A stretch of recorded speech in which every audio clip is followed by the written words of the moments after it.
Bonjour Marie, vous allez bien ? Oui, mais bien sûr. Oui, ça va aller, Marie. J'ai dit qu'on était une émission pleine de bienveillance et d'amour. Vous allez nous parler d'une femme qui vous a séduite à plus d'un titre, hein, France Bloch, qui est résistante corse et juive, hein, originaire de Piana. J'ai dit une bêtise ? Pardon, dites-moi. Je crois qu'il y a une petite confusion avec Daniel Casanova. Ah oui, c'est ça. Voilà, France Bloch, Serrazin. Ah oui. C'est bien ce qui me semblait. Alors donc France Bloch qui est donc résistante, ça on est bien d'accord. Oui. Comment est-ce que vous découvrez cette femme qu'on connaît finalement assez peu ? Alors, je vais quand même faire un lien. Allez-y. Daniel Casanova. Oui. Voilà, puisque justement j'ai On resitue qui est Daniel Casanova pour... Donc en 2005, donc j'étais au Musée national de la Résistance pour un tournage, un documentaire sur Daniel Casanova. Donc résistante. Voilà, qui avait beaucoup de responsabilités dans la résistance. Et je tombe donc en discutant avec le directeur du Musée national de la Résistance. Voilà, je prends une photo au hasard dans une énorme vasque devant moi, et cette photo, d'une femme, cette photo me touche. Je demande qui est-ce. Le directeur me répond France Bloch Serrazin, et de question en question, ce que j'entends en fait me bouleverse. Oui. C'est-à-dire il y a toute une série de chocs. Voilà, j'entends résistante, mariée à Fredo Serrazin, donc une intellectuelle mariée à un ouvrier métallurgiste. Elle fabrique des bombes. Oui, elle a un parcours déjà hors norme. Et au final, quand même, c'est-à-dire d'ingrédient en ingrédient, donc d'abord, il y a ces deux mondes, intellectuels, ouvriers. Qui pourraient s'opposer, mais finalement... mais en fait, sur l'essentiel, ils partagent sur l'essentiel. Et le dernier élément, puisque France Bloch Serrazin donc était exécutée, guillotinée, ce qui est assez rare pour ses faits de résistance, elle a écrit une lettre avant son exécution. Alors, on va reprendre cette lettre parce que vous avez fait un documentaire, un ouvrage. Je voudrais qu'on regarde un extrait de votre documentaire.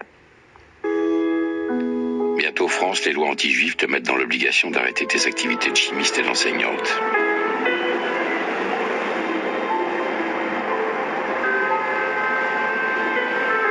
Nous étions dans la lutte depuis le début, mais la violence de l'ennemi exigeait plus.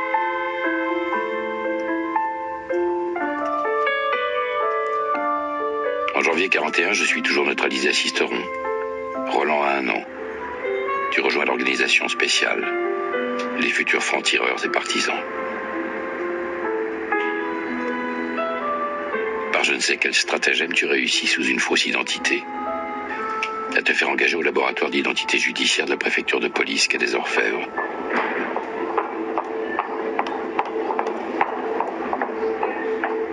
Cet emploi discret de technicienne va durant plusieurs mois détourner l'attention de la police sur tes agissements clandestins. Bien sûr. Vous avez sans doute reconnu la voix de Pierre Arditi, Pierre qui a une voix extrêmement reconnaissable, qui s'est associé à votre beau projet. On parle donc de France Bloch, cette résistante qui a déjà un prénom qui en dit déjà long. Qui peut-être a fait que cette femme a eu une vie hors norme. Oui. Alors France, sa sœur aînée d'ailleurs s'appelait Marianne, et je pense que c'était un choix totalement voulu de ses parents, ouais. Voilà, pour exprimer leur engagement à la France. Donc on disait que c'est une femme qui porte déjà un destin avec un prénom, un métier. Elle est chimiste de profession, elle aime la littérature, la musique.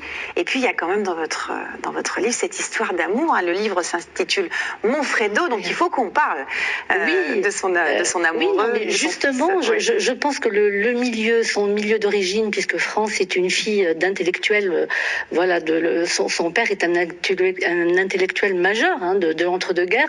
Sa mère est la sœur d'André Mauroy, et pourtant, justement, au moment où elle va s'engager, puisqu'au départ cette fille est une artiste, est une intellectuelle, est une artiste qui son seul désir, a priori au départ, serait d'être ou écrivain ou musicienne. Et pourtant, la vie l'emmène ailleurs. À un moment donné, elle change. Elle va passer un deuxième baccalauréat pour faire de la recherche. Elle va devenir chimiste. Racontez pas tout, c'est dans le livre. Voilà. Souffredo, parce que voilà, et à cette rencontre, donc l'époque est ce qu'elle est, les années 30, l'engagement, et elle va rencontrer Fredo Serrazin, ouvrier métallurgiste chez Hispano Suiza, et c'est un choc, on va dire. Hein.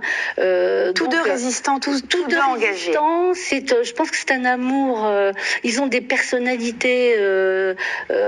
Ils sont autant épris de liberté l'un que l'autre, et voilà. Et l'engagement. Il faut le lire très rapidement. On va vous retrouver parce que le temps file à toute allure. Et moi, ce que je voudrais, c'est que les gens le lisent parce que c'est vraiment très poignant, très touchant. Le documentaire, il est sorti en 2006. Le livre, je l'ai dans la main.